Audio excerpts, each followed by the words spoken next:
Here's an awesome way to get things rolling in 2026, a new build kit from Vanquish. It's the VS410 Origin Classic, a refresh on their Origin kit that came out several years ago. I was lucky enough to grab one of their Origin Pro half cab kits. That was an awesome build.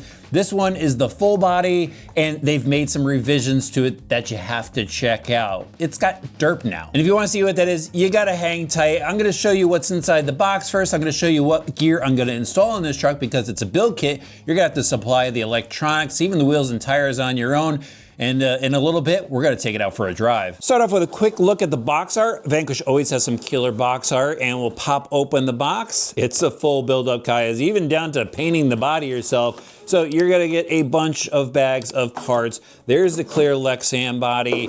Here's another large bag of parts. When you get the idea, full build up. There is the instruction manual, and now let me show you the electronics I'm gonna throw in. Pretty simple setup. Gotta go with a FlySky G7P transmitter and a FlySky receiver. I have this Reefs RC 1100 Smart Servo. I have had this in my drawer for a while. It's actually a servo or a winch. I'm gonna use it for the steering servo. It's got a lot of torque. And then for the speed controller motor combo, I'm gonna go with this quick run 2-in-1, 2300 kV, and I'll probably run a 3S battery pack, whatever I just pull out of the back room. But over here, you also have to get the wheels and tires. So I'm gonna go with Vanquish stuff, obviously, since they have such killer wheel and tire combos. Gotta go with the 475 for the hubs, give it a little bit of a wide look there. Then I got their Battle-Born wheels in bronze. That's gonna look pretty sick, and the Toyo Open Country tires. I'm gonna head over to the workbench now and get this built up. And along the way, I'm gonna grab some video of some of the features like the internals of the transmission and the axles so you can see the build quality and materials that are used. Now, this is the Origin Classic kit, which means it comes with the composite F10 axles. And if you're someone that wants aluminum goodies, they have a Pro version of this as well. Now, there is, of course, a price difference between the two. This kit right here, $399.99. If you want the Pro version with all the aluminum goodies, $849.99. There's the finished truck, RC drivers. I think it's looking pretty sick, and it was a quick, enjoyable build. I started probably, late afternoon on a Sunday, wrapped up about 9 o'clock, got most of it together, was painting the body along the way, and then just finished it up in a few hours in the morning the following day. But this thing looks sick. I love the way it came out. Now, obviously, the Origin body, big draw to this kit. The box art version of it looked really cool with the white, but I decided to go with yellow because it's winter out right now. I wanted something a little vibrant out on the rock. So just sprayed it with a bright yellow, sprayed the roof black, and then applied all of the decals. Quick little tip with the decals, use a heat gun to just soften them up and push them down over the edges around all the windows, and it'll set everything nice and neat. I like that. It's got the extra details on here, molded windshield wipers, door handles, but you can see, guys, no body clips. And that is part of the new derp system on here. So they've got a molded grille in the front and molded tailgate in the back, and inside the body is a pin system. So it's got mounts that mount to the body, and it's got a pin that just slips into place. Let me grab one from the front here. There is a front and rear specific pin. Pretty easy to remove. And there it is, your dual engagement retention pin, derp. That's pretty cool. Gets rid of the body clips. That was the only thing really killing the original look of the Origin body, and this system is pretty cool. So I'll pop the one out of the rear as well. There it is. And the body just comes right off nice and easily. There's those inner mounts that I was telling you about. Again, lots of detail in the front grille. They even give you some taillight bezels in the back. This body looks pretty awesome. Now, it doesn't come with the interior. I believe you can go drop that in separately. You might need to do a little cutting. I'm not 100% sure on that, but I think you can get it to fit in there. And then they have lights for it as well that you can pick up for this kit. Now, let's take a look at the chassis. This is the platform for the Classic. If you're a Vanquish fan, this is probably gonna look familiar. Starting off with the VS410 chassis. You've got the metal frame rails and solid bracing throughout, something I always love with these kits. Look up front here. Look how solid this front end is. It just makes for a really rigid chassis. Dual mount here, so you can go throw a winch servo in if you want to. I just have my switch over here for now, so I could reach up from the bottom, turn it on without taking the body off later.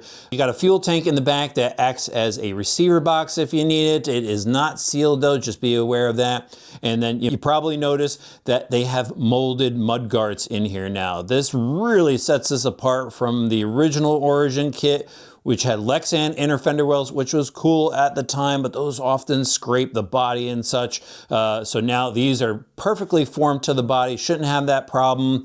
And integrated into it is the shock towers, which I thought was pretty interesting. At first, I wasn't too thrilled about it in case I wanted to do something with the shock towers.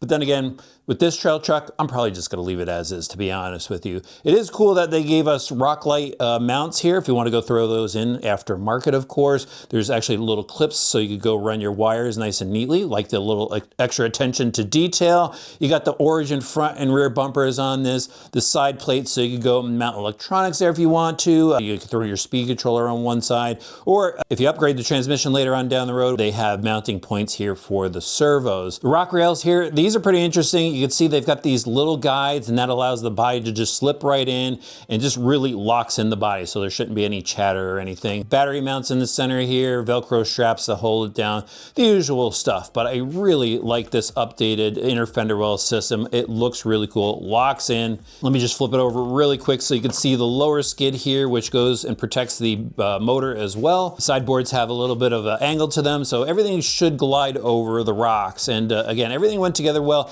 The only issue I had that, and there was two issues during building, was it told me to put screws right here in the chassis, and this is actually the hole for the upper link for the suspension.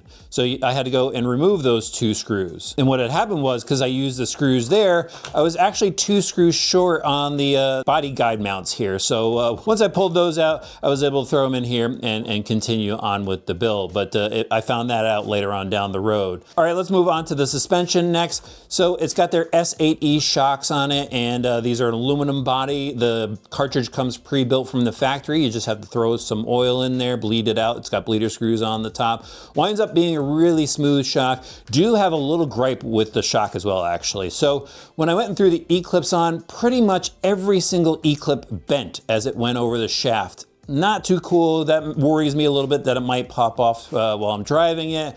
I haven't had that happen yet, but I think they need to machine the shafts a little bit better to accept that E-clip. Nonetheless, smooth shock. Even the shock perch on the bottom is screwed in so you don't lose that on the trail. Then this truck is equipped with metal links, which is awesome. Metal pivot balls as well. The lower ones, they're a heavy duty link and a little bit thinner of a rod up top.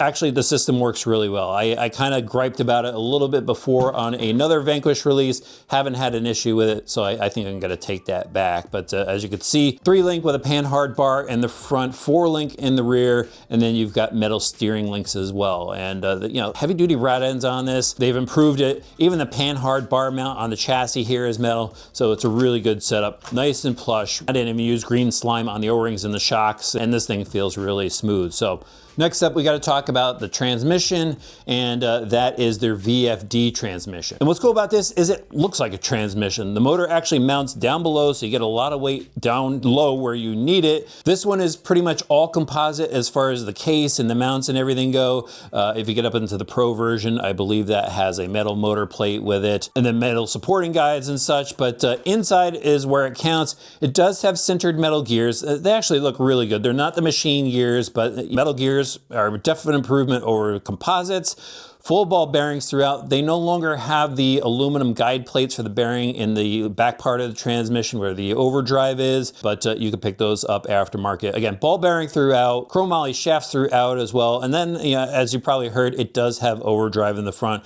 which is going to help you when you're out crawling. Then they got their slider drive shafts. Love that they've got metal CV joints in them. And then the F10 axles. These are pretty slick, guys. Absolutely love seeing these. Even though I have the composite axle version, these still look really good. Nice and smooth around the pumpkin, truss bracing there. Inside, those are machine metal gears, so that's really cool. And then you've got universals up front, so you got plenty of steering, low profile steering knuckles, so nothing's gonna grab there, ball bearings throughout that. So this driveline, Vanquish built up, except for the sintered metal gears in the transmission, which could always be upgraded later. So that wraps up pretty much the build-up portion of this kit. Again, I went through a Reef Servo in there, Hobby Wing brushless system, which is a 2-in-1 speed controller motor combo, and then there are the Battleborn wheels with the Toyo tires. I actually threw a dual stage insert. I forgot to mention that before. Threw that in there, so it's nice and soft. Then I went with the 475 offset hubs, just so it's got a little bit more stability.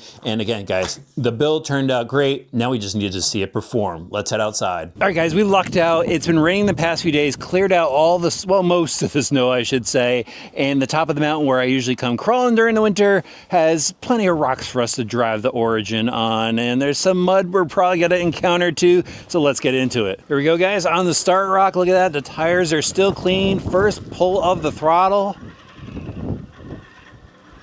Got a nice smooth roll out of the system. And you know what?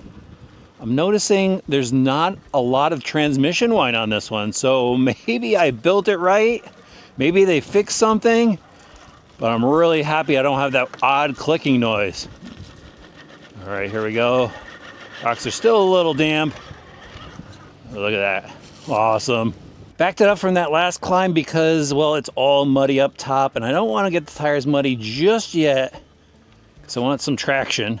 They'll just start slipping if there's mud on them. But look at that suspension work.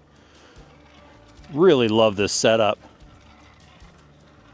Yeah, this is nice and smooth. Oh, I am happy with this build. I think it did it right, even though I was kind of rushing with it. Trying to get it done for the launch here. It's a little too steep for it. Let me come back over. Kind of angles down a little bit over here. No weight in this truck. And look at that, guys. Let's find some traction. And they're right over the top. Awesome. All right, we'll hit this vertical ledge rock here. I have to make a sharp turn at the top, and I go over to where the chassis clears, a little spot that's kind of carved out. Watch this. I'll crank the wheels, pivot that truck around, overdrive helping out. Awesome.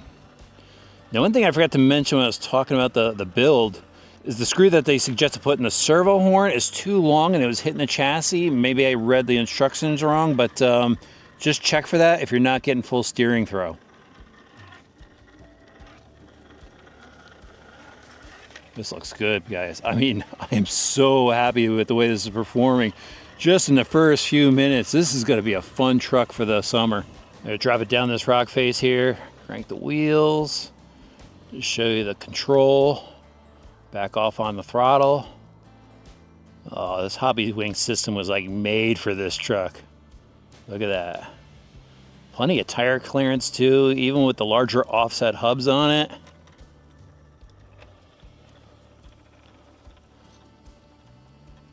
Just wanted to be quiet for a second, just so you could hear it. Nice. Let's see if I can get up these vertical ledge rocks here. I'm gonna push this rig a little bit. Get some traction, there we go. I think those two-stage inserts work perfectly with these tires. Kind of a must-have item, I think. Oh man, I love this. I just wanted to reposition so you guys could see the suspension like dropped out in the rear, tucked in the front. Just love the way it works. And I typically don't do that transition right there because it hangs bumpers, but that just went through no problem. That didn't work, but at least you guys saw the clearance of that front bumper. A lot of steering throw. Look at that. Plenty of rear bumper clearance. That made it look easy. I'm noticing a little bit click in the driveline, but not as bad as some of the other kits I've built. The other thing is the transmission is brand new. It does have to break in a bit. Look at that steering. Love the pull from the overdrive. I don't know if I'd want the Pro, but this is a spot I've been trying some more. It's off camber, so it could roll down the hill towards me.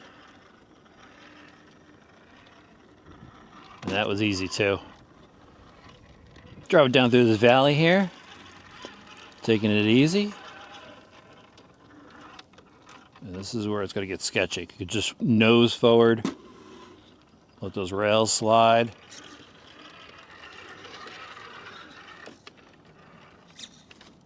Reverse. Clear that route. There we go. Awesome. Now this spot is pretty tricky. Once again, I mean, wow. For not even having any weight in this truck, I'm pretty impressed with what it's capable of climbing. Running this thing on a 3S pack, I'll just show you guys the top speed in case you're interested in this setup. There's top speed. And of course, you saw a slow crawl. And I teased you guys early on that I was gonna get this thing muddy, so I gotta deliver now. And there's the mud, guys. Look at that. Oh, it looks good. I didn't want to clean it. Especially those wheels. I love those wheels, but they gotta get dirty, right? Build it and drive it. Okay guys, let's wrap it up here. I think it's awesome that Vanquish brought this back out, gave it a bit of a refresh, got rid of the body clips, gave us some better inner fender wells, and just a few other little goodies throughout that I've already gone over. I mean, this is a really cool looking kit. I loved my half cab Origin. And this, I'm happy with the classic, the standard classic, especially for the price tag. I mean, we're hitting $400 there before you even add in electronics, wheels and tires, but a really good build. Just a couple little hiccups in the instructions, but nothing the average builder can't get through. And I gave you guys a little cheat sheet on what you need to look out for. So let me know what you think about this in the comments section below. Of course, you can find links in the video's description. And even though it's freezing out, I'm going to continue to drive after I shut the camera off.